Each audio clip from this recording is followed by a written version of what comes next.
Hello, and welcome to Staff Picks, the podcast for movie nerds by movie nerds. As always, I'm Mario Lanza, and I am your host here on our journey through the movies out there that just need a little more love in the world. And our movie today is a personal favorite. This is one that I have been looking so forward to. This is one of my favorite movies of the 90s. It's a movie that never got the love and the respect that it deserved for a couple of reasons, and we'll get into that. It'll be very interesting if you don't know this part. But the movie I am talking about is Arlington Road, the paranoia thriller from 1999. Absolutely one of the most harrowing and frightening movies I have ever seen in my life, and so excited we get to talk about it. My guest here today, and this is a special treat because today we are bringing back our first ever two-time Staff Picks co-host. Please welcome back. He helped me out for The Village. We changed some hearts and minds when talking about The Village. He's a screenwriter in L.A., a great guy, great opinions, always fun to talk to. Welcome back to the show, Brian Scully.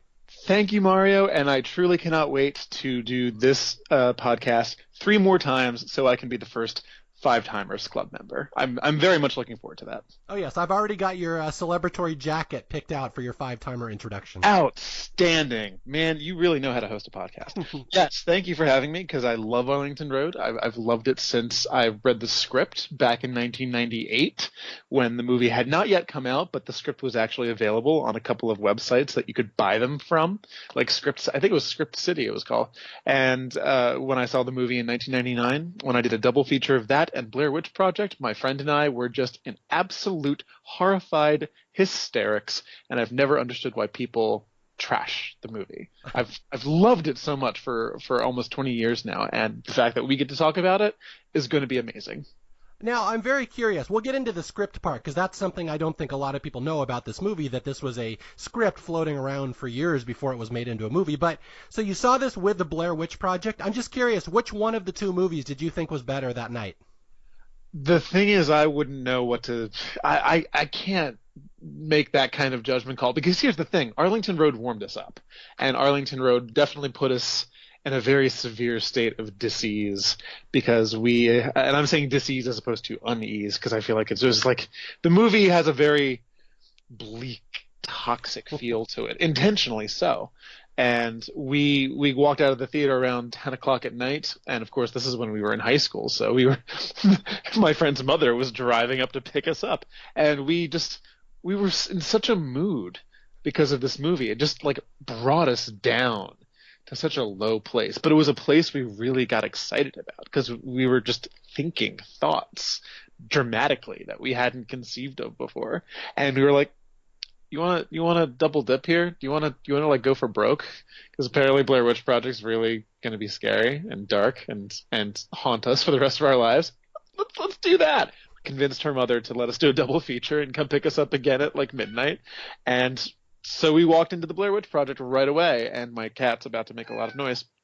When we walked into the Blair Witch Project, it was actually the most amazing theatrical experience I've ever had. Not to make this about the Blair Witch Project, but I've never had an audience watch a horror movie where the entire audience was absolutely 100% invested in not just the narrative of the movie, but the world build of the movie, what the horror was trying to sell. I'm telling you, the last half hour of Blair Witch Project had the entire audience shrieking, groaning in pain of being so tense. Like my hand was white because my friend was squeezing it so hard. We're talking just the most visceral reaction you've ever seen a horror movie audience have. And I want to relive that someday. I'm still looking for that experience again. So that's my Arlington Road memory, is that Arlington Road was part of a 1-2 punch of thriller, horror, excitement, and wonder. And that's why it's burned in my memory so strongly, because the experience of it the first time keeps being relived every time I rewatch it. And I'm rewatching it right now as we're doing the podcast. And I'm just like, I still get the chills over certain shots, certain moments, certain parts of the score. Yeah. Love it. Yeah, it's for people who have never seen it before, Arlington Road, absolutely one of the bleakest movies ever, with one of the great cinematic endings. I mean, it would be impossible. I can't even imagine you as a high schooler walking out of this movie and just wanting to talk about it, just how young you were, just because you probably had not seen many movies like this. We're gonna spoil a little. We'll get to the ending later, but this movie does not have an especially happy ending, and it's brutal even on a level beyond what you think it's going to be. It's just a nasty, horrible, vicious movie, and I've said this before, I show my kids horror movies all the time. Which is why you're a good father. I'm a great father. That's the father of the year. But I show my daughter horror movies and suspense movies, trying to see just what will stick, what really gets under her skin, what will bother her. And I always say there were 3 gut punch movies that really affected my daughter. The first one is Silence of the Lambs. That one really Silence of the Lambs was maybe a little extreme for her as a kid. But then her 2 favorite movies that I've shown her are the original Wicker Man from 1972, 3, whatever, and this one, Arlington Road, the other one. This is one of her absolute favorites, and again, that's anybody who knows this movie knows why. This is a movie that you come out and you talk about. Mm-hmm.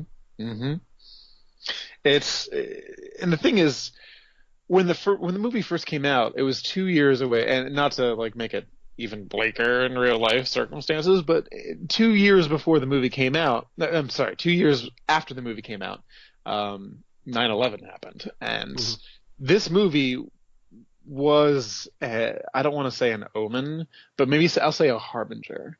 It foretells a lot of what we have become, not just in the United States, but around the world.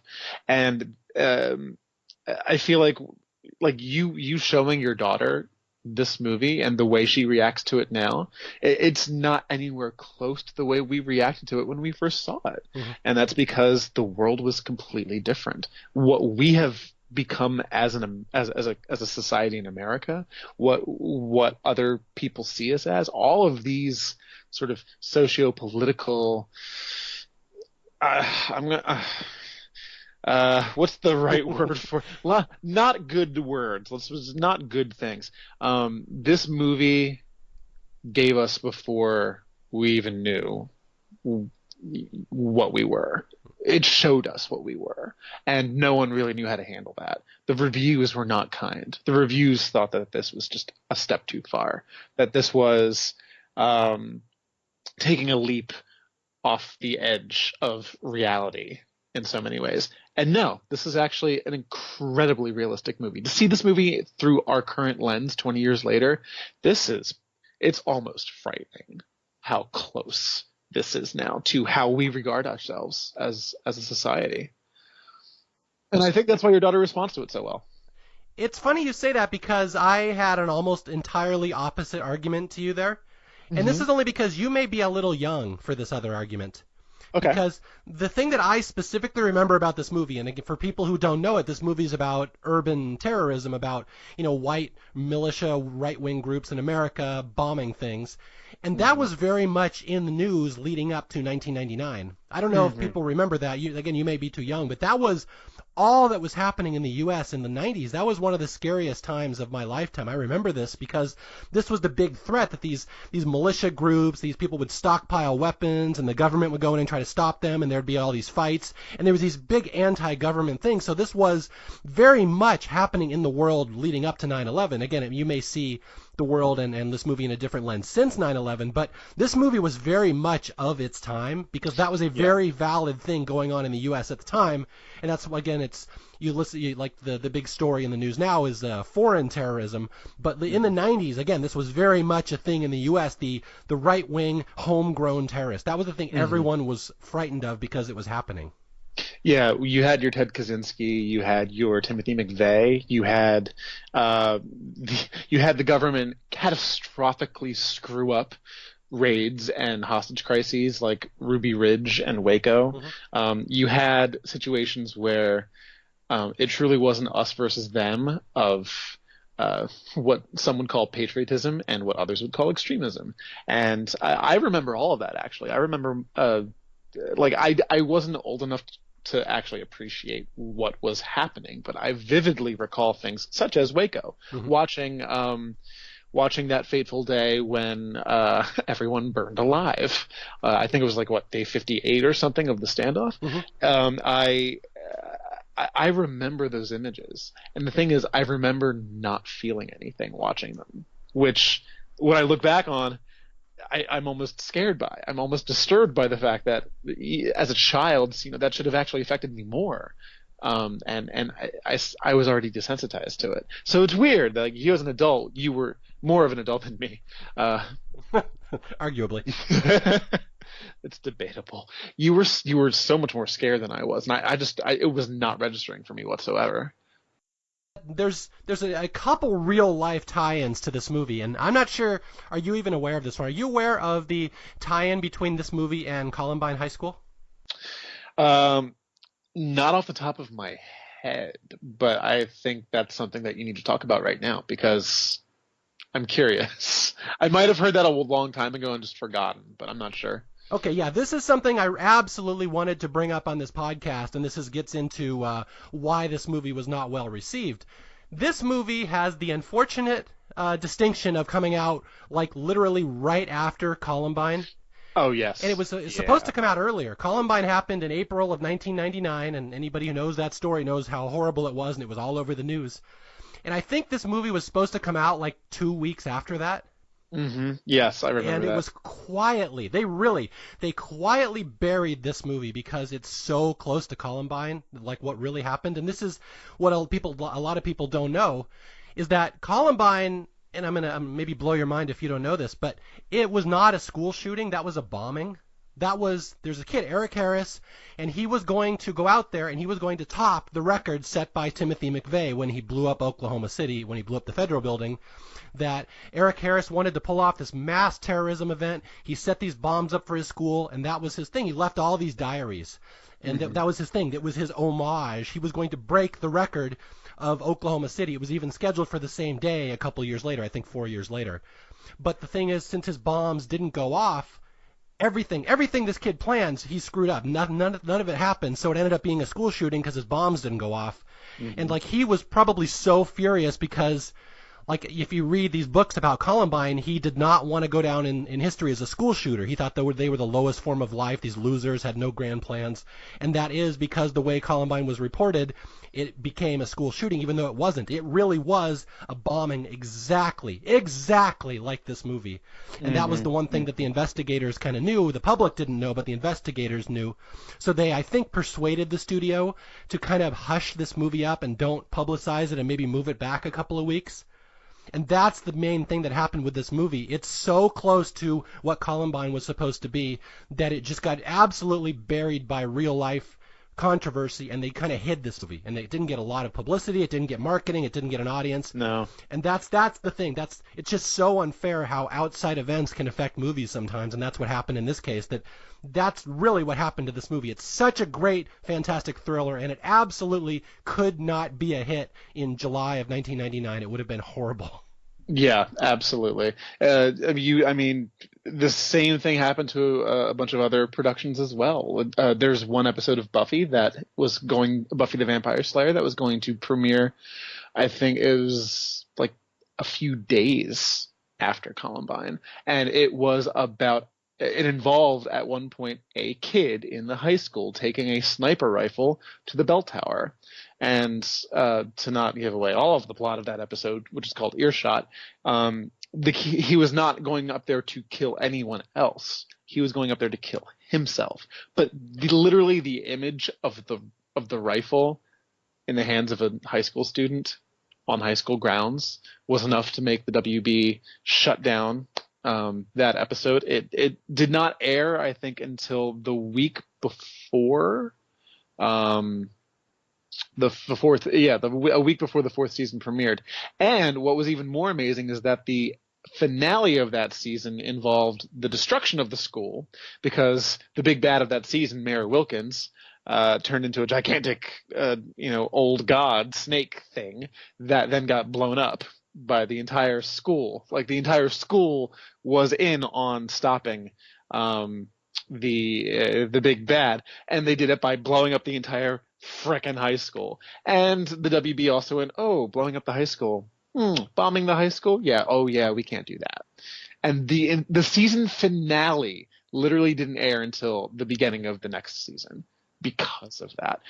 So yeah, Columbine affected many productions, and that's just a second example. Okay, now what I want you to do is one of the reasons I really wanted to have you on for this podcast is what a lot of people don't know is this was a very famous script before it became a movie. And since you are a scriptwriter, you work out in Hollywood, why don't you kind of tell people about that? Because this like it won a contest or something, right? Yes. So the Academy of Motion Picture Arts and Sciences, also known as the Oscars, part of what they do is they have what's called the Nickel Fellowship of Screenwriting. And back in the day, because it's more money now, and they sometimes have more fellows than they did back in the day. Like it can vary. I don't know the specific details right now, but back in 1996, it was I think it was a $25,000 fellowship for the year, where if you submitted your screenplay to the Academy and you were one of the 5 fellows that was selected, you were paid $25,000 by the Academy to just write for a year. Your only requirement to have that money is by the end of that year, you will have written at least one screenplay. And so the Academy is, you can say whatever you want about the Oscars or whatever, but the Nickel Fellowship program is actually really legit. It's one of the few truly legit competitions you could say you can enter and know that something worthwhile will happen for you. And Aaron Kruger wrote Arlington Road and submitted it in 1996, and he became one of the fellows. And back in 1996 especially, because the Nickel Fellowship program was still fairly new. It had only been around for, I think, 8 years, maybe 7 years before that. A lot of attention was thrown to the fellows from studios and production companies and executives and producers and et cetera, et cetera. And Arlington Road got snatched up so fast, and rightfully so. It was also so different from most of the other fellowship scripts because the fellowship scripts tended to be what you would expect an Academy voter to respond to, because the Academy members, the ultimate fellowship committee members who did the final voting were the Academy members that you would recognize the names of, like Eva Marie Saint from On the Waterfront and Gail Ann Hurd, who produced Aliens, and these are the people who chose those scripts. And just like the Academy's nominations for the Oscars and the votes for the Oscars, they tended to be more on the dramatic side, but not like horror dramatic or thriller dramatic, more like just indie movie dramatic. Arlington Road totally bucked that trend. And so that helped it have notoriety. And when it got picked up, it got put into production fairly quickly because the script was written and it got the fellowship in November of 1996.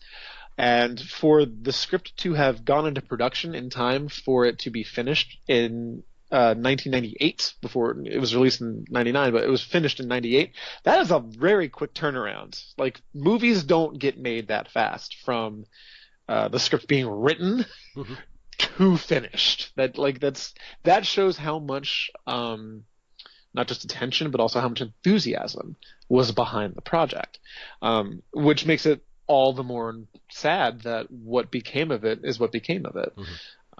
But that's basically the track that the movie had as far as becoming what it was. It had a really prestigious start, and it's one that still to this day gets a lot of prestige. People who win the fellowship get attention. Their movies still sell. Their movies still get made. And that's why we have Arlington Road. Yeah, it's just sad when I hear that, to hear how much everyone believed in this movie. Every single person who read the script, I'm sure, knew this was going to be a hit. You got all the perfect actors for it. The execution is absolutely flawless. This is one of the best set up movies and storylines I've ever seen in a movie. It's one of those. It's funny that I keep getting you on for movies with twist endings, but this one kind of has a twist ending. But it's like this movie, it's got this killer twist kind of at the end, and it's one of those, like some movies when you know the twist, the movie's not as good the second time.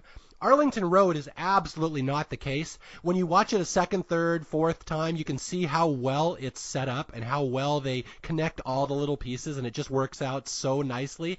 And that's the thing when I just hear these stories, like how many people believed in this movie. They knew this was a hit, and it was a hit. This is a fantastic movie. This might be my favorite movie of the 90s. It's absolutely one of my top 10, maybe. Wow. And again, it just was because of something that happened in the news. It just got buried a little bit, and that's why it became a flop. And it's just, again, it just goes to show you how many moving pieces and parts go into making a major motion picture, and how just one thing can derail it.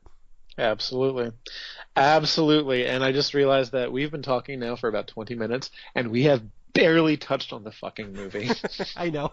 Yeah, that's the thing. We should probably do that. Yeah, we were talking about how we were going to knock this one off in an hour, and I know that's not going to happen because for some reason when I get you on, I gave the most intricately plotted movies that must be explained down to the last detail, which is a problem. Like we're talking about like freaking Dumb and Dumber here. I'm sorry, but Dumb and Dumber is a masterclass of comedy writing. You can shut your whore mouth if you try to say otherwise. But in reality, no. Actually, I would actually say Arlington Road. I mean, it's intricately designed, but I wouldn't say it's plotted with any strong complexity. It's actually a very straightforward movie. It's when you see it a second time, you see all of the connections. You see all of the ways it's putting its pieces together, and it's very clean. It's a very clean movie. Its intention is the same from start to finish. Its themes are constantly at work from start to finish. Like there's nothing really obtuse or obscure about what it's trying to say and how it's trying to say it. I would call it a muscular movie. It is muscular in how it tells its story, and how the actors do their work, how the score hits you, how it's shot. Literally everything about it is all about flexing a muscle to make you react. And unlike The Village, which we can talk. We did talk all day about how nuanced it was, how the detail is what truly mattered in that movie. This is it's filled with detail, but those details are not meant to make you stop and admire and think and process necessarily. They're all parts of a greater whole, and that greater whole is what fucking sideswipes you after an hour and 55 minutes. So yeah, that's what I would argue about that. Okay, well, to quote another movie, the screenplay is basically like a shark. All it knows how to do is move forward and eat and move forward and eat, and that's all it does. Yes. It's much more succinctly said than I did. Thank you. Well, that's why you're a screenwriter and I'm not. I'm just some jerk who runs a podcast. Okay, I think we're definitely going to reach a point where I'm going to grab a second beer. So if you're about to explain a little bit of the plot, I'm going to step away for 30 seconds and mute my mic so I can get the beer and come back. And by then you'll be done your explanation. Okay. All right, I'm doing that now. You get into the plot.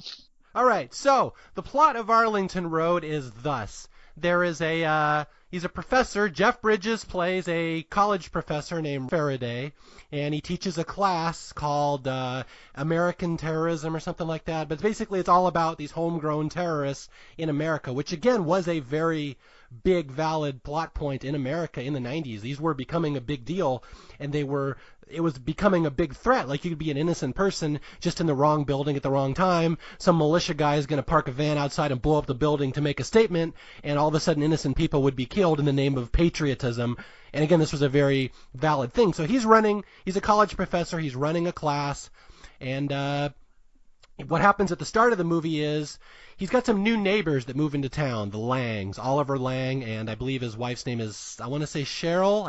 You are correct. By the way, I came back with my beer. All right. But I do want to say, before we get into the plot too far, one of the villains in this movie, the wife, Cheryl Lang, is played by Joan Mother effing Cusack. Mm-hmm. And I've never, ever, ever, ever in my life seen her play a villain in anything else. Yet in this, she is the most cunning, evil, creepy villain responsible for one of the greatest jump scares in the history of movies. Yes. And I thought that was such fantastic casting that they pulled Joan Cusack, of all people, Miss Goofy character actress, to play the villain. I just thought that was such inspired casting. Her and Tim Robbins are the villains in this, the Langs. And I could talk for an hour about how awesome they are, but Joan Cusack in particular, who thought that she could be a villain?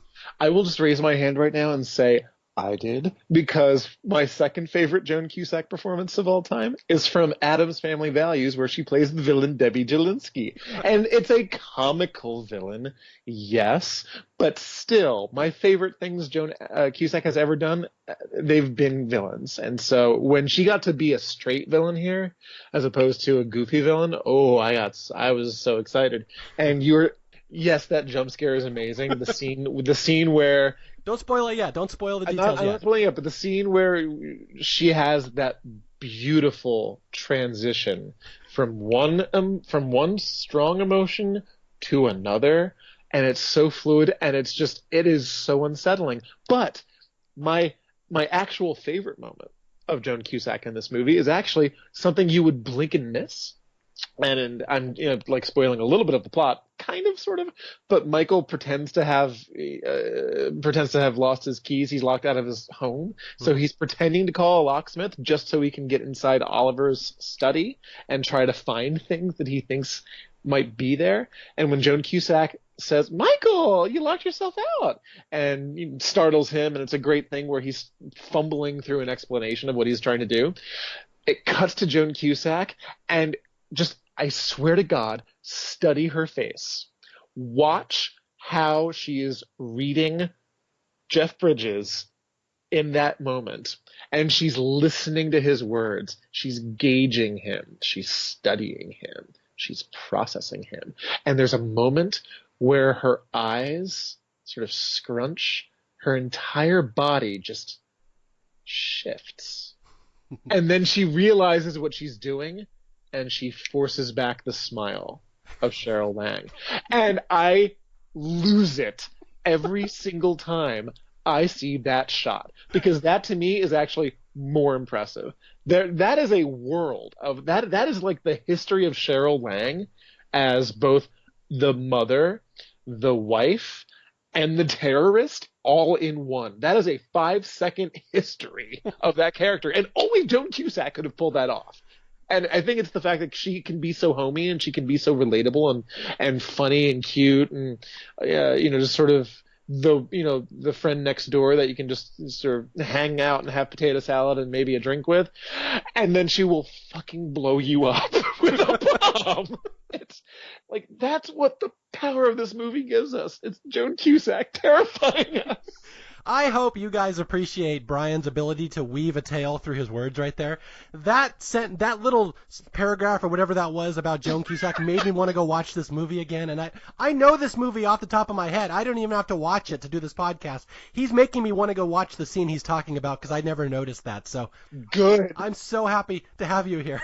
Thank you. Yeah, let's go over the plot a little more here. Okay, so yeah, Faraday is this teacher. He teaches this terrorism class, and he's he's intense. This is Jeff Bridges. He's very intense. He knows all about these terrorists in America. He knows everything about them, and he's got a backstory, and that's the one thing we learn in the movie, that his wife died about 14 months ago or something like that, 2 years. I forget how long. Fairly recent. It was fairly recent. Yeah. His wife worked for the FBI, and she was part of one of these raids that we talked about earlier in the movie, like Ruby Ridge, like Waco, where the government went in to check on somebody who was stockpiling guns. Turns out they had crossed information, crossed wires. That's not what was happening.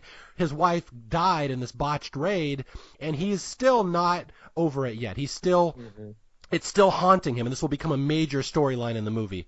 And at a certain point, I guess, Brian, we should just tell people, just watch this movie before we finish this podcast. Please do. Yeah, I don't want to ruin we're going to go over the whole ending and how it works and how awesome it is, but I really don't want this to be the first time you guys hear the ending. So if you are to this point in this podcast and you haven't seen it, please go watch this movie that Brian and I feel so strongly about. And I think this is, yeah, that's it. That's their warning. If they haven't stopped this now, then they are listening at their own peril, and I don't give a shit how angry they are at us if we spoil anything. We've already given away that the Langs are villains. Like, we've already explained that Cheryl is monstrous in this movie, and Oliver's the. Lay it on us, Mario. I want to hear how you deliver the brutality of what's to come. So this is Faraday. He's got a kid, Grant, and again he teaches this class, and he's a little obsessed with just these idea of terrorists, these urban terrorists living among us and blowing things up. And in the story, there's a recent bombing that just happened in St. Louis. Obviously, it's meant to stand in for the Oklahoma City bombing in real life, which had happened like literally 2 years before this movie.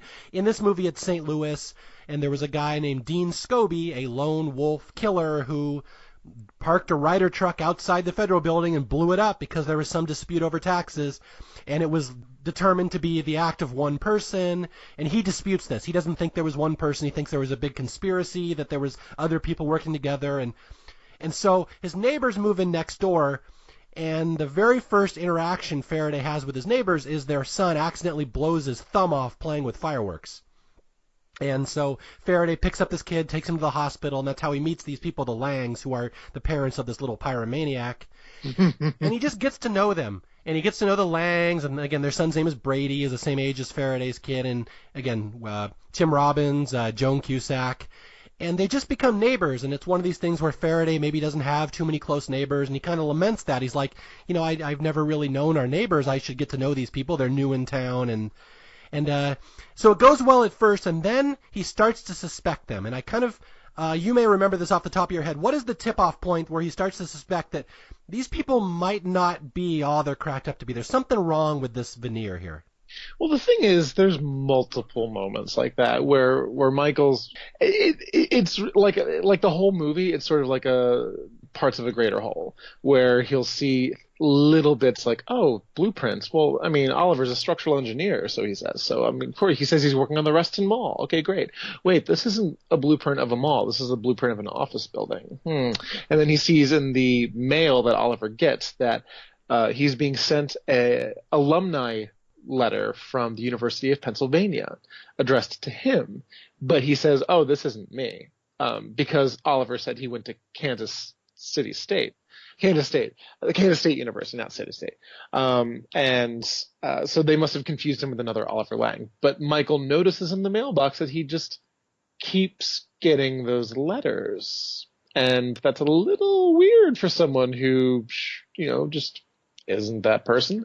Those little bits add up. But you have one specific thought that I'm curious what it is. Yeah, so he starts noticing that the mail is coming to this Lang guy, and that's not his real name, and Lang's backstory doesn't match up with what he's told Faraday his backstory is. And then he starts noticing all these blueprints, like you said. There's all these blueprints around Lang's house, and Faraday's mind just starts going wild with this because this is what he does for a living. He teaches a class on urban terrorism, and he's like, these guys are hiding their past. He's got all these blueprints around. Their kid blew his hand off. There's explosives around. He's like, what's wrong with this picture? So this is what is known, again, it's the colloquial term is just a paranoia thriller, where he's going to suspect these guys are hidden urban terrorists kind of in a sleeper cell, kind of hiding out in America, waiting to make their move. And he suspects they may have had something to do with the bombing from St. Louis because, again, they moved from St. Louis. They have blueprints of the arch. There's all these hidden things they're kind of hiding. And Faraday's mind just starts going wild here. Mm-hmm. And there's an especially poignant scene that I want to point out of this movie. Just it's so effective when you watch this movie later, where we cut to Faraday in his class at George Washington University explaining urban terrorism and these big stories about people blowing up buildings to his class. And he talks about the St. Louis bombing and how at the end it was found that just one guy did it. It wasn't a conspiracy. And what is his quote? There's an exact quote. He says, at the end of the day, the media needs to have one person to blame. They need to have someone to blame. Someone. that's how we get our sense of security back after a big terrorist bombing, after something happens, that even though it's a conspiracy, he's like, the media and the investigation will focus on one guy, and that's what will happen, is that it just makes us feel better. He goes, I know full well it wasn't one guy, but, we got this one guy, he's dead, he's not going to do it again, and it makes us feel better. And he goes on this big rant about how the media does this, how the media spins this, and how this is the great tragedy of these stories, that this guy becomes a martyr for the cause, and he dies, and nobody even knows why he did it, but everyone just feels happy again, thinking they're safe. And boy, does that scene play off later in the movie. Oh boy, does it. Yeah, the beginning of this movie sets up a lot of different things, and I actually just want to touch on that really fast. The beginning of this movie tells us right away, actually, that it's lying to us. That's something that's always struck me. For instance, the way we're introduced to these characters, the movie lies to us. The movie gives us, for instance, when we see Michael burst through the hospital doors carrying Brady, the Lang's son, who blows his hand partially off. It's a pure white hospital. Michael is shown from what's called the hero shot, where you shoot from below the actor and you shoot up at them, because then they tower over you. They're lording over the camera. They're clearly dominating. He's carrying the child. He's literally a hero in that shot. And the fact that it's pure white, he's good. He's good. Mm-hmm. He is the good guy. Capital T, capital G, capital G. The first time we see Oliver and Cheryl, it is dark in the same hospital. You have no, you would have, unless you what am I trying to say? You could start watching the movie at that moment. You would never know it was a fucking hospital. You would never know it was the same set, because it's so dark. The shadows play on the walls so much that the walls look like black. When Cheryl and Oliver walk in for the first time, they're silhouetted. They're in darkness. The movie is screaming to us, don't trust them. Don't trust them. But then Michael's first reaction is, oh, I can trust you. And it's an example of how the movie is already starting to play with our expectations, because what eventually happens to Michael is the exact opposite of how we meet him. The movie lies to us about how much of a hero he is, because he's ultimately we'll get to that. So there are these moments where we're meant to get a first impression, just like any good neighborly interaction. We're meant to get a first impression, and the movie intentionally shits on that first impression. That's just what these people do.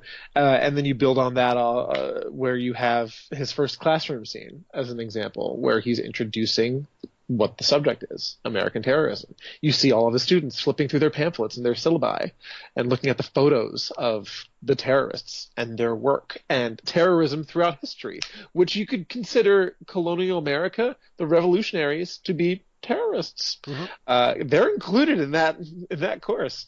And as you're watching that scene, you're seeing shots of the students listening intently and curious and a little weirded out almost. Mm-hmm. One of those shots includes a particular person who's nicknamed Ponytail, and we only see her in one shot, and we're meant to see her only in one shot. She's someone we're going to see later on multiple times, but we're introduced to her as just a face in the background. Why? Because those are our enemies. Our enemies are often those who fade into the background. They're so easy to miss. Or as you would say on the news, they were always so quiet. It becomes the motif of the movie. It's so many of Oliver's colleagues, you find them everywhere throughout, and they're meant to fade away. They're meant to not be seen, not be heard. They're like perfect Milford students. And when you look at the theme of who watches the watchers, and you look at the theme of who truly is the terrorist here, it's high spaceship. It gets the creep factor when you rewatch the movie and you start to see the faces you didn't notice before. Mm-hmm. You start to see what was being watched, how it was being watched, what was being done. The movie plants so many seeds so beautifully to amp up your paranoia. And you don't even realize your paranoia is being amped up. It's so smart. It's so smart. I'm sorry. You continue. Yeah, the movie is just manipulative as all hell, and you don't even notice it until the second time. And what he's saying is, yeah, all these background characters you don't even notice the first time. You suddenly realize the second time they're all these allies of, the terrorists of Oliver Lang, and they've been planted in this movie all over the place. And again, that's why I say the second and the third watchings of this movie add so many different layers to it. Because what's going to happen is that Faraday, Jeff Bridges, is going to start suspecting that his neighbor is a terrorist, and he's already kind of suspecting it. And now the terrorists are going to start indoctrinating him. They're going to start trying to lure him into their web. Mm-hmm. And what I love about this movie is what you think they're doing is not what they're actually doing. And it's so well done where you'll see Tim Robbins will kind of be alone with Faraday at some point, and he's heard the story of Faraday's wife that died in the FBI raid, and he knows that Faraday's all broken up about it. And Robbins will just drop little hints like, well, somebody's got to pay for this, right? Mm-hmm. Somebody has to pay. And what you think they're doing is they're giving away that Lang is a terrorist, and that's not what they're doing at all. And I will save this for the very end. They're setting Faraday up for having his own little different story arc. Mm-hmm. But it's just amazing, all these little scenes of them dropping hints like, well, somebody has to pay, and, the government's not our friend. And you start seeing this from Faraday's point of view, that these people are terrorists and they are not fans of the government, and there's something a little creepy going on at this house across the street. They're very insular. The kids are just creepy. They won't go outside. Nobody's allowed in the house. It's just there's something hinky about this family, and because Faraday has connections through his college, he has friends at the FBI, he has this Agent Carver that he's friends with. He starts researching this Lang guy, and he finds out that Lang's not even his real name. His name is William Fenimore. He was arrested for blowing up a government office with a pipe bomb back when he was 16 in Kansas.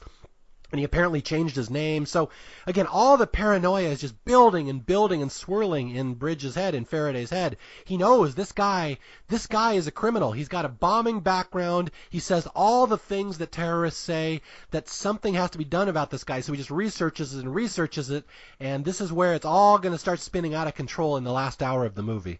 But before we get to the last hour of the movie, I do have a question for you.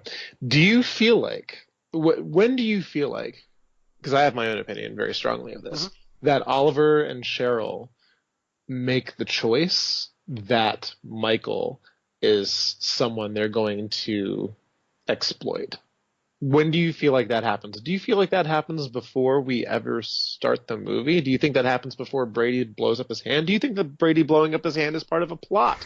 Or do you feel like that revelation for them happens organically as we're watching the movie? What do you think? This is a wonderful question because I was going to ask you something similar, but it was going to be a shorter question. Did they make Brady blow his thumb off to draw Faraday into their plot? I think he was selected from day one because they knew his wife died in the government raid. He had a grudge against the government. I think they moved there intentionally. This whole thing was carefully orchestrated and set up so they would somehow enter Faraday's life. And the thing that always jumps out at me is that blowing off of the thumb. Was that intentional? Did Brady do that on purpose? Did they make him do that? What exactly happened there? Because I think it was set up long before the start of this movie. And I think that's a completely valid answer.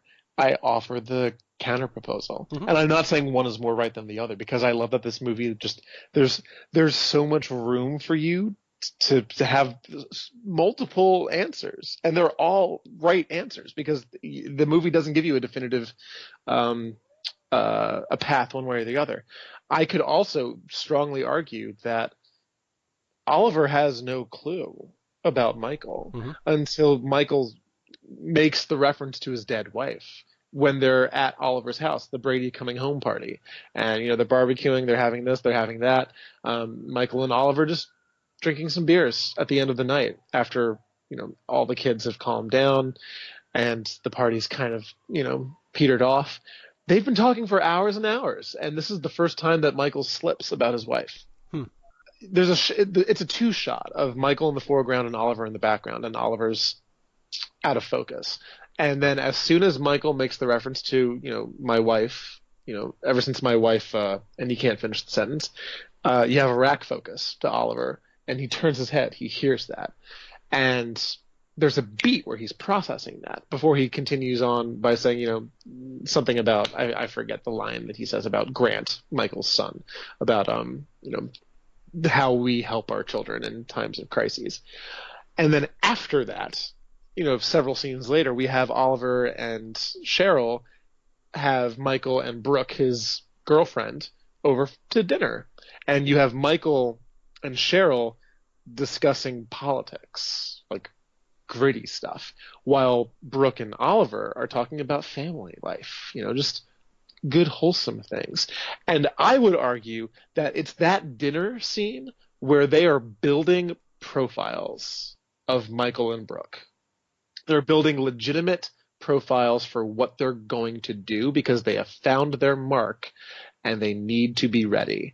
And when I think of it that way, no, Brady, this was not a setup from day one. This was not some kind of grand scheme where Brady was a sacrificial lamb in a way. I hope you're not going to miss your thumb, little boy.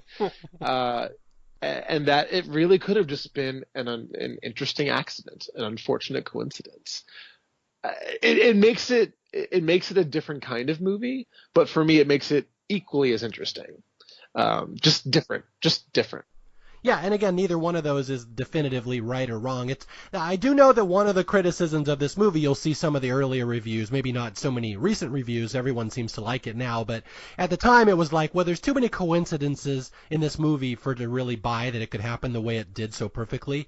Mm-hmm. And so that's why I would say, if they just happened to move next to this guy and didn't even realize he had this backstory, and this guy happened to find their kid with his thumb blown off, and that he became the perfect mark, I could see the criticism that this might be too many coincidences. That's why I like my explanation better, but I don't know if it's right. Again, you could be right. That's an entirely different way of reading the movie, and again, no one knows for sure. I'd like to know. I mean, I'm assuming the guy who wrote the screenplay probably doesn't even know. He leaves it open to your imagination. Oh, no. When we write, we know the answer that we have, but we're also cagey enough to know we don't say what we have as our actual answer, because we part of the fun of what we do is that people will respond differently, and we just sort of nod our heads and go, interesting. That's really fascinating. Like, I'm glad you got that from this. And we will never ever say what truly our if it's not definitive in the work, we will never make it definitive for you. If we do, then we're doing our jobs wrong. So yeah, he knows, but he won't tell us. Okay, well, suffice it to say, it's not in the story. We don't know for sure. No, we don't. Okay, let's go through the ending, go towards the ending here. That there's a couple really big standout scenes in this movie, and again, just watching this movie, I'm looking through all my notes, how many things I wrote down that I wanted to talk about, and we're only going to talk about like 10% of them because this is not a 3-hour show. But yeah, there's some great scenes here where we finally see where Faraday's teaching his class about the raid where his wife died, and I don't know why. Psychologically healthy, it's why he has to go to see the exact place where his wife died. It's like a field trip with his class.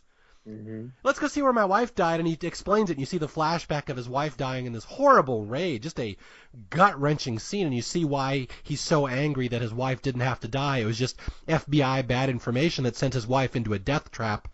And then we get these scenes over and over where he's researching, trying to figure out what Fenimore is up to. Fenimore is Lang's alter ego. And again, this movie just loves to go back to the trope of somebody researching something, and then suddenly the bad guy's right behind them and says, "Hey, what are you doing?" And there's a couple jump scares here, but I'm going to talk about what I call the jump scare of the gods. Please do. The greatest jump scare in a movie, other than maybe the head coming out of the boat in Jaws and Jason Voorhees at the end of Friday the 13th, or the other two I can think of. Maybe Exorcist 3. The hospital corridor shot. I know that hospital corridor shot. I know exactly what you're talking about. The jump scare of the gods is in this movie, and it's so effective because there's absolutely no lead up that a jump scare is coming. Like in these other movies, you know something's going to happen, and then it happens.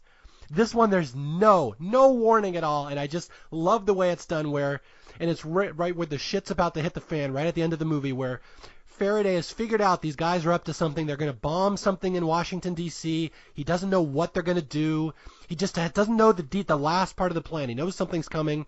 And all along the movie, his girlfriend, Brooke, has been the one holdout where she'll say, "Oh, you're paranoid. Oh, they're just nice people. That's Joan Cusack from Working Girl. She's not mean."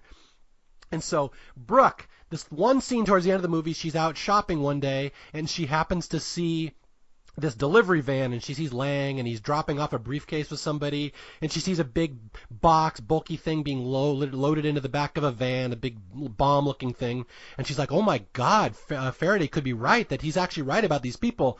And she goes to a phone booth, and she calls him, and she says, I think you're actually right. I think the Langs are scummy urban terrorists. I saw everything. I know exactly what they're doing. I'm going to come home and talk to you, and we'll talk about it, and I can't believe I doubted you. You were right all along. And she hangs up the phone, and swear to God, she turns around, and there's fucking Joan Cusack right behind her, and it's the jump scare of the gods. There's no way that will not affect the person the first time they see it. It's absolute throw that popcorn, because there's no warning that she's standing there. In fact, I just fast forwarded, because I've had this playing in the background. I just fast forwarded to that particular shot, and what makes that so effective is that we have this great crane shot of Brooke leaving her car, going to the payphone to make the call to Michael. And when it cuts to the close-up of Brooke, she runs into frame to get to the phone. So there's nothing behind her in that one spot. And then there is a cut to an above, a high angle above the phone. There's a cut to Michael's answering machine clicking on from 0 to 1, showing it's getting a message. But then it cuts back to the exact same shot of Brooke. And it's not really a close shot. It's more like a medium close shot. So you can see a lot of wide vista from both to the side of her and to the phone, to the side of the other phone. You can see a lot of space. There's no conceivable way for Joan Cusack to walk up to her without being seen. So it's a shot that defies reality for Brooke to have done that, to have gone up to the phone and to have been able to make that call without us having even the slightest clue that Joan Cusack was walking up to her. But when Brooke turns around, it's like as if Brooke and Joan Cusack occupy the exact same amount of space in the frame. Literally, all it takes is Brooke to slightly shift, and you start seeing Joan Cusack. It is one of the most expertly framed jump scares. And you're right, it's the daddy, the mommy, the every parent of jump scares. It's in the theater when we saw that double feature, literally everyone screamed. No one had a clue that was coming. Nor did I. I screamed. I didn't care. I loved it. Yeah, God bless it. God bless her. God bless it. What I love about that shot in particular is they don't cheat. There's not a musical stinger that kind of emphasizes the jump scare. Yeah. It's so well done that you jump just from the reveal. And again, I cannot say enough about that. Anybody who has gotten to this point in the podcast and has not seen this movie, shame on you. Turn this off and go watch this movie. This is astounding just how manipulative that shot is. And it's even better because, Cusack has discovered, I'm assuming they know all along that Brooke and Faraday are onto them. And the look on Joan Cusack's face when she catches her. And then they have this really tense conversation, and my wife and I just quote this endlessly, where Cusack's like, and what were you doing? And Brooke's like, well, I was just out shopping. And, oh, what were you doing here? And Joan Cusack just gets that weirdest look on her face, and she nods, and she says, shopping. Yeah.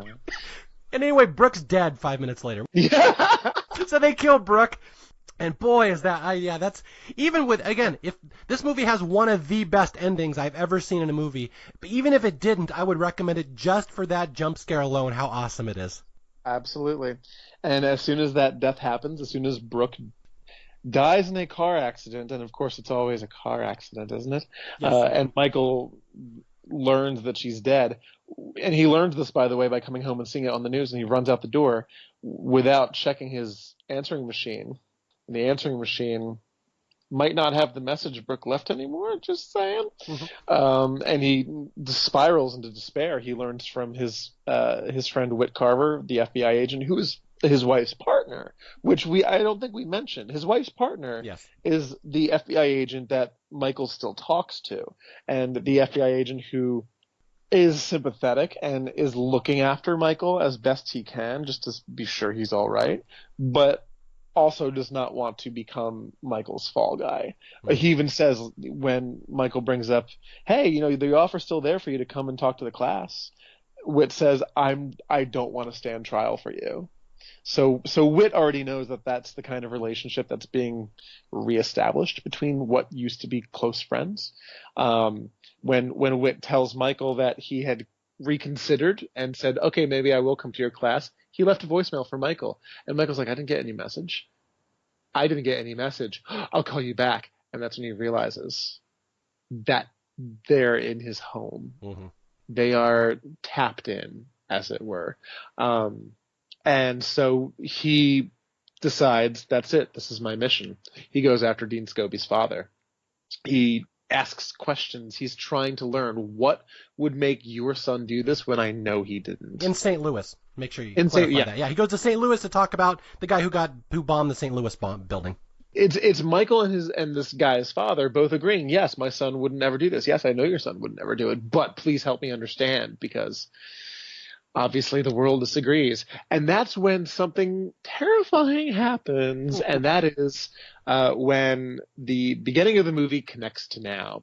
Because the thing is, Oliver told Michael about this great sort of like younger version of Boy Scout, Cub Scouts called Junior Discoverer Troops. Yeah, let's talk about that. Let's talk about that leading into the last 20 minutes. Okay, the last 20 minutes of the movie are going to start right here, and they all start with this subplot that you don't realize is important, the Junior Discoverer Scouts.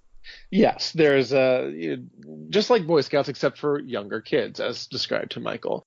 So Michael's son Grant is just depressed, and his mother's dead, and he doesn't really have any friends, and so Brady becomes his first real friend in a long while. And Brady is a member of the Junior Discovery Troop that is local to that area of Virginia. And Oliver convinces Michael, Grant should do this, and so Grant does. And we see a scene of Brady and Grant sort of reaffirming their oath to the Junior Discovery Troop. It's just like Boy Scouts. And we see one shot of the troop master, just one, to get a very quick sense of who he is. And later on, as Michael and Dean Scobie's father are trying to figure out, what could have happened beyond your son doing this, because we know your son didn't do this bombing of St. Louis. We see a photograph of Dean Scobie as a Junior Discoverer Troop mentor. And we see Brady in the same photo. And we see the same troop master in the same photo. And Michael realizes, holy shit, they are going from place to place. They are setting things up. He realizes at that moment Dean Scobie was a fall guy. Yeah. And he races back to Virginia to get his son from the Junior Discoverer Troop camp that he's been sent to. What kid wouldn't want to go to that? Well, let's fix that. And the thing is, when Michael arrives at the camp, they say, no, sir, you've already picked up your son. This is weird. Michael's like, no, I'm his goddamn father. I'm here to pick up my son. I called. They said, yes, but you called twice, sir. You called to let us know that there was an accident at home, and to send your son home so that he could get to you faster. And Michael's like, no. And he's told that Brady Lang also went home with Grant, and the troop master drove them home. That same troop master who seems to be where terrorism happens. Oh no. Michael gets to the Oliver Lang household and sees a very David Lynchian party taking place, and the confrontation confirms. When he approaches Oliver, yes, his son is being held. And if Michael wants his son back alive, he will shut the fuck up, and he will keep being a good neighbor until things are done. Oliver won't say what. Oliver won't say when. But he will. He promises that Grant will be okay. Yeah. As long as you stay a good neighbor, and you are a good neighbor. Like just the emphasis Oliver hits certain things with. It's so great, including the last lines of, now we're having a party. You're more than welcome to stay. It's so freaking creepy. Yeah, okay. So let's set this up for people. The last 20 minutes of the movie, we learn that the Boy Scouts, a.k.a. the Discoverer Scouts, is the big connection in this movie that theoretically what's happening is these Discovery's troops are moving around the country from place to place. They're recruiting these right-wing families, fall guys and stuff. They're setting them up, and then that's the connection. That's this whole little group, as Lang will say later in the movies, there's thousands of us, Michael, ready to take up arms. And that's the scary thing about this movie, as Brian said earlier, that they're all in this movie in the background. You'll notice them later, that Faraday's whole life has been these terrorists setting him up and trying to get into his life and set him up and feed him all the information he needs to know. And again, he doesn't realize yet. He doesn't realize that he's the patsy, that Michael's the one that they're going to set up to do this bombing, and that's what is so amazing here coming up here. Mm-hmm. But yeah, so and again, the Discovery Scout troop, I don't want to get too much in trouble. I am a Boy Scout leader. I've been in Boy Scouts and Cub Scouts for many years. It's a wonderful organization. I love it. I don't want to get in trouble. But if you are going to recruit right-wing anti-government people, that's probably where you'd go. Whoops. I mean, not to paint too broad of a brush, but it's quite a right-wing organization from my experience in it.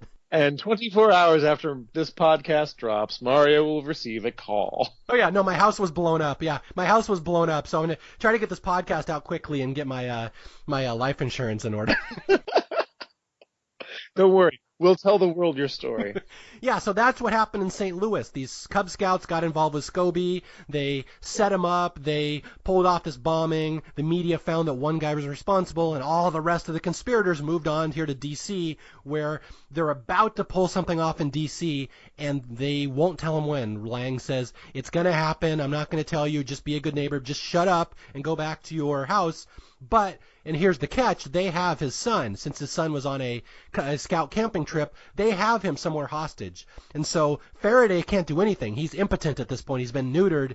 He can't tell anybody. He can't warn anybody. All he can do is try to stop it when it happens. And that is why the ending of this movie works so well, because they've written this screenplay into a storyline where it is absolutely realistic that Faraday is unhinged. He's alone. He has no allies. And the first minute he sees what he thinks is a bomb being delivered to somewhere in D.C., he's going to follow it because he's going to be the guy that stops it. His paranoia has reached the point where okay, so something I wrote down about what one of the biggest themes of this movie is that you see what you want to see and you hear what you want to hear. And it applies to so many different relationships and events that take place. We're shown Oliver and Cheryl, like I mentioned before, the way we're introduced to Oliver and Cheryl, where they're silhouetted, they're in darkness, they're clearly not given the most warm introduction to the viewers. They are ominous looking.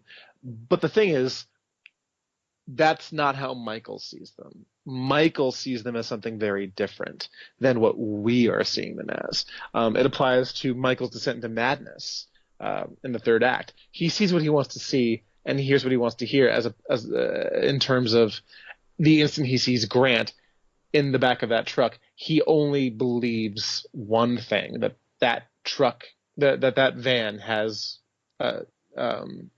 his son and a bomb in it, and that is truly what Michael needs to stop. His son is going to die at the FBI building because he believes that truck is going to the FBI building, and that anything else that happens around him, anything else that anyone else says, isn't reality. Only what he believes is reality. And you can play into whole existential topics like, oh, well, of course we create our own reality in our minds. And yes, fine. Yes, you have your own perception. But in the context of this movie, the paranoia does literally build a world that's not real for Michael. And yet elements of it are real. Yes, Oliver is truly a villain. And he truly is chasing after his son because he sees his son in the back of this van, but those are like little pinpricks in the world Michael is creating for himself.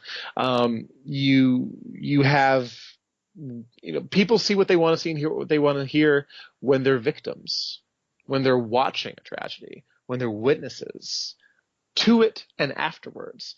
For instance, we need a name. We need somebody to blame. No, you don't. What if that's not the case? What if it's an organization? What if it's a team? What if it's more than one person? That doesn't matter. That's not clean. That's not definitive. That's not simple enough. We need a name. So if you tell people, I'm sorry, but this is actually a network that's been working and operating for years, and they've been committing atrocities left and right, the people can't handle that. That doesn't fit into their world. They don't hear it. So there's a really rich, dark, depressing sociological theme taking place in this movie, especially towards the end of it, in the third act, where the paranoia and the thriller elements are coming into full bear, but it's also touching on how emotionally the movie has been building up to this point as well. And yeah, it's why the last 5 minutes of it hurts so much, is because the movie lies to us, but we also lie to ourselves. The fact that we lie to ourselves is why we not only can sometimes create our own hell, but convince ourselves that it's not a hell to begin with. That to me is what Arlington Road is ultimately about. Yeah, I was gonna say you're bumming me out, and I already know I already know the end of this movie, and you're still bumming me out. So nice work there. You're welcome. Okay, so let's go into the last 10 minutes of the movie. Again, one of the most interesting and I think well done endings I've ever seen to a movie. And what's astounding is when I watch this movie over and over is how little they actually cheat. Yeah. Like, it actually is played pretty fairly. And there's a couple coincidences that have to happen in this movie for it to work, but I really don't think it's that outlandish. That's, I know, one of the things that Roger Ebert had a problem with this movie, that it's too wrapped up nicely in a bow at the end, but I don't know, I think it works pretty well. Okay, so let's go to the ending here, where again, Faraday knows something's coming in D.C. He hasn't figured out the target. He doesn't know when, but he knows the terrorists have his son, and they basically have his balls in a vice at this point. He can't do anything the minute he warns somebody his son's dead. So he's kind of doing surveillance. He's just kind of staking them out, following their trucks. He knows they're using these Liberty vans. He knows that they have these big, bulky things being loaded up in the vans, and he's just kind of tailing them. And then one day, as he's is just driving around tailing them, this becomes D-Day. Something's going to happen today. He knows it's going to happen. And as he's tailing them, he sees his son pop up in the back of one of these vans with the Scoutmaster. And he's like, "Grant!" And he freaks out. And he starts flying after this car. And basically what's in his mind is that there's a bomb in that van. It's about to be delivered to somewhere in D.C. It's going to blow up. My son's going to be in the back. They're going to sacrifice him. And I must stop this. I'm the only man who can stop this. So he's flying after this van. It's this big car chase through Washington, D.C., and at a certain critical point in the chase, he kind of gets intercepted. Tim Robbins, Lang, pulls his car out in front. Jeff Bridges stops, and they get in this big fist fight. The good guy against the bad guy trying to stop the bombing from happening. And this is the key scene, and you don't notice this until the second time you see the movie, is that when they're fighting, Lang drags Faraday out away from his car into a warehouse so they can fight kind of in private and argue about this.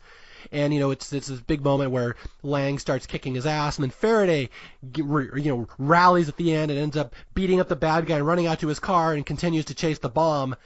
And this is the really the neat scene about this movie, and you don't even know it's coming because you're so sure that a bomb's being delivered and Faraday has to stop him. You don't realize that was the scene where they put the bomb in the trunk of Faraday's own car. And it's such an awesome reveal because you don't catch this for in about 5 minutes, so you're going to get the big reveal, I was going to say the big bang, perhaps that's not the best word here. But so, yeah, Faraday starts chasing the Liberty van. At some point, the terrorists have switched the vans. They've taken the one with Grant off to the side. They've replaced it with another one with just some patsy in it. And Faraday's chasing this guy. He thinks this is the van with a bomb in it. And he's just going nuts. He's driving through D.C. He's just cutting people off, going on sidewalks, screaming, "I have to stop that van. It's going somewhere." And this is when he learns it's going to the FBI building. It's going to the FBI headquarters, the J. Edgar Hoover building in D.C., and it's basically, this is Lang is going to take out the entire FBI. And so Faraday calls his friend Whit Carver, and this is an important scene that you may not realize the significance of until the second time you see the movie, that he calls Whit. He says, "They're bombing the FBI building. They're coming there now. Get everybody out of there. They're coming to kill you." And so this will become important down the road why Whit is going to let Faraday into the garage underneath the building. And I will let you handle this because you have a way of words. Why don't you describe how the last couple minutes of Arlington Road, the maybe biggest gut punch in the history of movies. So after we have Michael and Oliver engage in their confrontation, where fists are flying and blood sprays from both Michael and Oliver, we hear certain things like Oliver's walkie-talkie. You can hear him say over it, "Liberty One, I've got your shadow, go ahead." Later on, a few minutes later, after Michael has already overpowered Oliver and is like trying to get information out of him, you can hear over the walkie someone else say, "Liberty 2 set, Shadow 1 go." Little tiny touches that you don't realize what's being said until you rewatch the movie. Once Michael stops, puts Oliver out, not like unconscious, but like he's immobile and he's in pain and he's been beaten to hell. Michael gets back in his car, gets to the FBI. He's already called Whit. Whit comes down.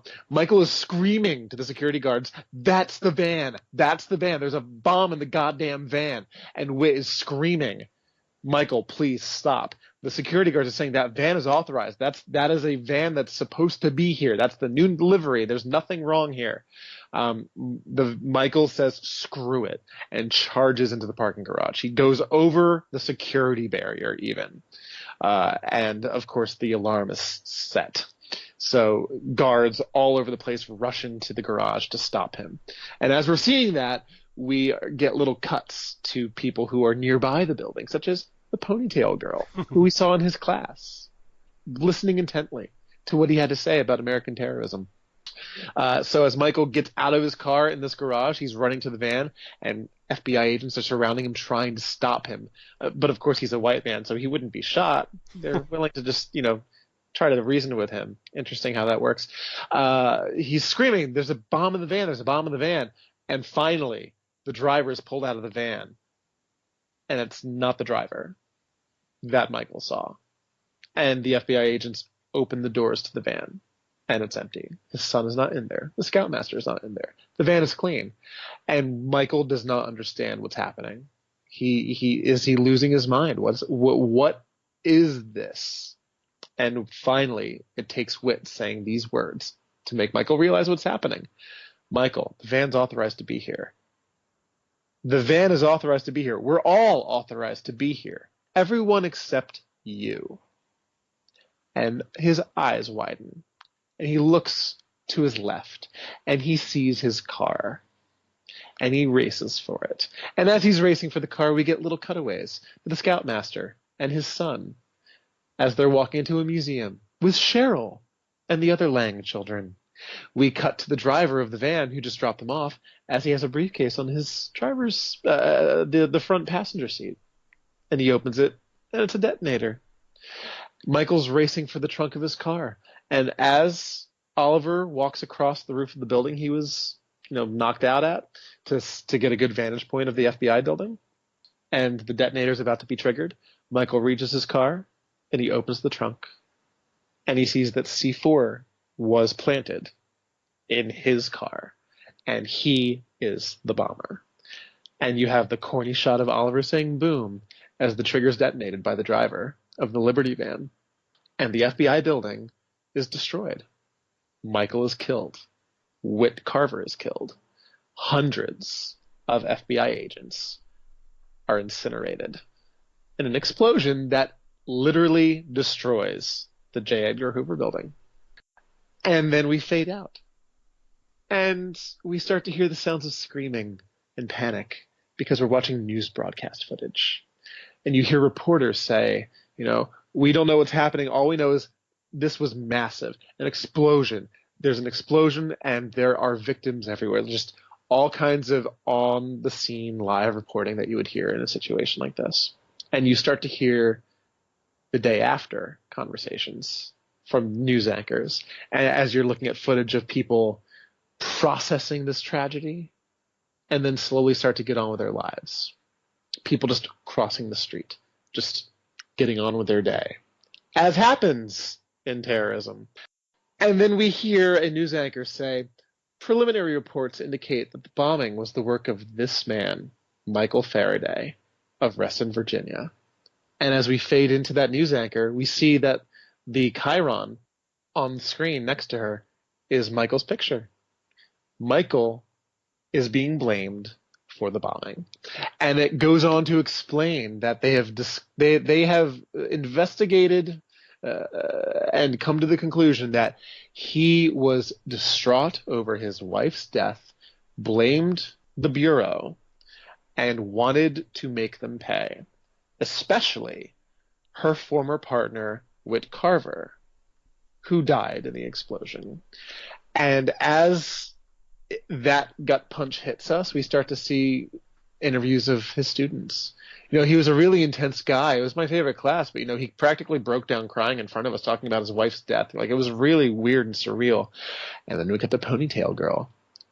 Ponytail Girl also gets an interview with the news, and she says, he talked to me after class one day, and I'll never forget it. He said, "Sweetheart, one day those men are going to pay. One day those men are going to burn." And guess what? People hear what they want to hear. She's lying through her teeth. No one cares. Mm-hmm. No one will ever know, because she says exactly what people want to hear, which is that Michael Faraday, our hero, is the one man who wanted to bomb the FBI and did so. Which I also want to point out, it's a fun little visual gag, even though it's kind of bleak, that during this montage of news footage and people getting on with their lives and just sort of like how America reacts to its own terrorism, there's one shot of a theater, a movie theater, and the movie theater shows the title of the movie that's playing. It's just one movie title, and it's Dirty Work. The Norm Macdonald classic. And you only see it for a split second. Yes, the Norm Macdonald classic, but that is so fucking thematically appropriate that Dirty Work is the title of the movie, the spectacle that we go to see to be entertained by. Dirty Work is what we see as we're seeing Michael Faraday become the fall man of this. And we learn that his son Grant is now going to be placed in the care of relatives. We see Grant in the back of a car, broken, perhaps forever, as he's driven away. And Oliver and Cheryl are at the porch on their front yard, just waving at him goodbye. And Cheryl and Oliver discuss where they're going to go next. They hope that they go someplace safe. I love that line. Someplace safe. Mm-hmm. And we pull back after we see that the Faraday house is now boarded up, taped off. This sort of crypt of a terrorism practitioner, this diabolical mind's home, is just walled off. It's sort of like a circus freak exhibit. The Langs just walk back into their house. The peaceful serenity of the suburban life, as if nothing ever happened, before they move on to their next suburban life. And another, and another, and another. And oh my God, Mario, this movie is so dark. Our hero not only dies, he's not only killed by the villain, but he becomes the villain unwittingly, and the villains walk away, shrugging their shoulders, going, "Well, that happened. Let's do it again." Just another Pleasant Valley Sunday here in Status Symbol Land. Yeah. Yeah, it's such a dark ending. And again, I cannot get over again how bleak this movie is, that not only do the bad guys win, which you don't see enough in, mainstream movies, where the bad guys unequivocally win here. It's not even close. They somehow frame the one guy who was the hero of the movie, who was trying to stop them. They set him up, and it's so intricate how they've been doing this the whole movie, giving him a motive, giving him means, giving him the opportunity, where when the news happens and we find out Faraday is the one that blew up the FBI building, we know the truth. We've seen the movie, but nobody cares, like Brian said. And like Faraday said earlier in the movie, he predicts his own demise. He spells out exactly what's going to happen to him in this movie, that one person's going to get blamed, even though it's clear there was a bigger conspiracy, but nobody cares, because we just want, as Americans, as the world, we want that one name that we can say, he did it. He was different than us. Mm-hmm. He was obsessed. He had a reason to hate the government, but other people don't do that. It makes us feel safe because we have the one perpetrator. And again, it's just so bleak on so many levels that you just are astounded that this movie was made. And again, I didn't see this in the theater. I can only imagine because it was buried. It was just you kind of forgot about it. It didn't get a big market share. Mm-hmm. I saw it on video many months later, and I'm like, my God, that is the greatest movie I have ever seen. And I've been singing its praises and hyping it ever since. And that's, again, there's no way we can capture how bleak and just what a absolute kick in the nuts this movie is at the end, where it's just everything that you know about what's good and right and fair in the world is not what happens in this movie. It's the exact opposite of that. Mm-hmm. It's like, again, like people talk about Empire Strikes Back being so dark. Like that's like a fairy tale compared to this movie. That's not even close. Yeah, not even remotely close. It's something that, as a writer, like even I write dark shit. My original material, unless it's like I'm collaborating with someone or like I'm pitched something, hey, would you ever think about that? My original stuff tends to be on the darker side, and I look at Arlington Road, I look at what it does, and even I go, I'm not brave enough to write that. Mm-hmm. I am not brave enough to go that hard into dark territory. Like it reminds me of another movie, and I don't know if you've seen it or either version of it. There's a movie called Funny Games, and there's an original version. I forget if it's a German language movie. Michael Haneke directed it and wrote it, but then he did a remake of it. He remade his own movie like a few years later, with Tim Roth and Naomi Watts and Michael Pitt and Brady Corbett. And that is a movie that to me is very comparable to Arlington Road.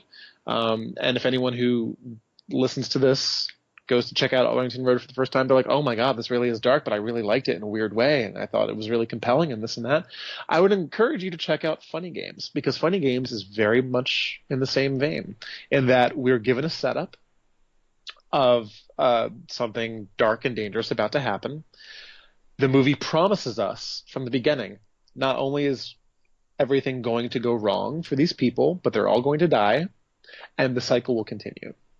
The movie goes out of its way to make you feel like shit every step of the way. So if you like bleak, if you like dark, if you like the feeling you get from Arlington Road when you watch the ending and you go, oh my God, I cannot believe they went there, check out Funny Games. But yeah, as far as American cinema is concerned, I feel like Arlington Road is comparable to Invasion of the Body Snatchers, the remake of Invasion of the Body Snatchers, in an ending that you hope doesn't come. You really, really pray almost doesn't come. You can't believe it's going to come, because a movie can't end like that. It just can't. And yet there it is. It fucking uppercuts you. To me, Arlington Road is not about the ending of the movie. It's not about how well it delivers that uppercut. There's so much more in play here. The uppercut's just so easy to talk about. Mm-hmm. Because how can you not? But the uppercut is really just the punchline to a glorious hour and 50-minute setup of what we are as people. And I've seen very few movies that are able to explore that so much like a premonition. Like I said before when we started this, like this is a premonition of what we are, what we've become, and to examine it in the lens of 9/11, to examine it in the lens of American terrorism as it is now, and what people consider to be terrorism, depending on what affiliation you have politically, ideologically. This movie carries so much more weight now, has so much more meaning, and is so much more, I would say, valuable and vital as a character piece, as a plot piece, and just as something to study. Mm-hmm. It's a fun experience. It's a dark experience, but it's also the meaning. It like a fine wine. It had to age for a while, and I feel like the age has made this one of the absolute greats. I've loved it since it came out, but now is where I think it truly stands up with the greats of American cinema. Yeah, I know. We're kind of running long here. Like we're running up on my hour and a half cut off on these on these podcasts. But I was going to say, like, we could talk another hour on the fact that this movie is even about the media. Like, we didn't even mention that, how the media influences how they cover stories, how they're remembered, how you move on and just move into on and just wait until the next big media tragedy everybody can talk about. The cycle just has to repeat, and then you just move on. It forces you to move on because it's talking about something else. Why are you talking about the same thing? We've moved on. Why haven't you? It pressures you as a human being to follow it. Yeah, you're not the leader. You're the follower. The media tells you. Yeah, there's so many topics and ideas and thoughts and themes you come out of this movie with, and that's why I said it's so much more of a rich viewing experience and more an active viewing experience, I would say, than most movies, just because like you come out of this movie and you want to talk about it. When I came out in 1999, like I could even say, if I trace the genesis of this podcast back to when I first saw Arlington Road in 1999, I want to talk to people about this movie. More people need to discuss this movie because it's so interesting. So again, that's the one thing that I mean, there's 20 things that we hope you take from this podcast, and it's funny that, you know, you and I came off The Village, our other episode, where there's 20 things we had about that podcast we want you to talk about. Like, maybe next time we'll have to do something really simple, because we've been given the tougher tasks on some of these movies here, I would say. We have, but I think that's because I think you threw me The Village and you threw me Arlington Road here because we're able to talk about them. Like these aren't throwaway episodes. Like you walked into both of these movies knowing these were not going to be the easiest episodes. And I'm lippy and have opinions. And so it's easy for me to contribute to this kind of discussion where, you know, it's below the surface a lot of the time what's going on. And hi, spaceship. Yes.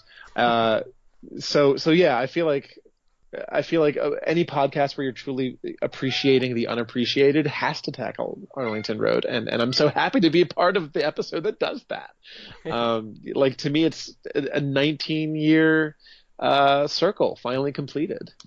Even though we've only hit on 10, 15, 20% of what we could talk about, I still feel satisfied because we've at least been enthusiastic. We've done what we did with The Village. We could have talked about The Village for another few hours just like this, but we gave, I feel like, enough about The Village that made people try to revisit it and realize, oh wait, there is actually something happening here. And I feel like they'll do that with Arlington Road too, because it deserves it. And if they don't, then they can burn in hell. I was just going to say The Village, for people who have been listening to me all along, is probably my most popular episode so far. That's the one I hear about the most. The Brady Bunch movie has the most downloads just because there's so many Brady Bunch fans out there. But if there's one episode I hear the most feedback about, it's The Village. So again, Brian, I just really want to thank you for coming in here and stepping in and really discussing these really meaty, discussable movies. That's I'm sure next time I have you back, it'll be something like the Tom Green classic Freddy Got Fingered. No, it won't.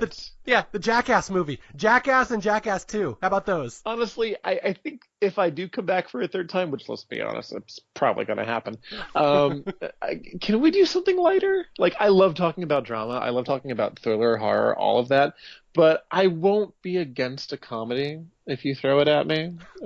Just FYI. I'm sure now, that being said, it'll be like, what, The Passion of the Christ? Oh yeah, Passion of the Christ, something like that. Yeah, Schindler's List. The feel-good romp. Yes. Absolutely. No, it's talking with you about movies is always a pleasure, and I do hope to do it again, but if I don't, I'm happy that I've been able to do it about The Village and about Arlington Road. These are movies that are absolutely underloved, and if we just get one or two people at the most to revisit them or to see them for the first time and to be able to appreciate them, that's a mission accomplished. And I hope people give it a shot. It's in this current climate, it is a movie more relevant than ever, and I feel like it'll push a lot of buttons. Yeah, good buttons, scary buttons, sad buttons, fun buttons. There's a lot of buttons to push. Also, if you have a neighbor that you hate and you want to set up, this is a good way. It's like a how-to manual on how to turn your neighbor into a patsy. So that's another fun fact about this movie.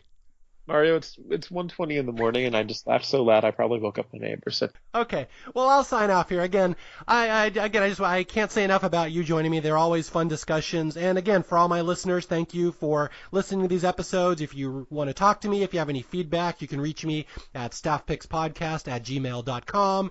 You can reach me email or Twitter at Mario J. Lanza.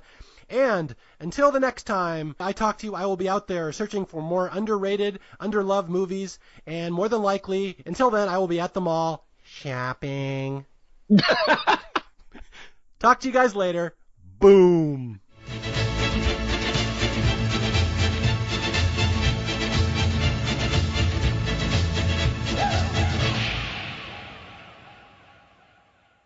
He said, "Sweetheart, one day those men are going to pay.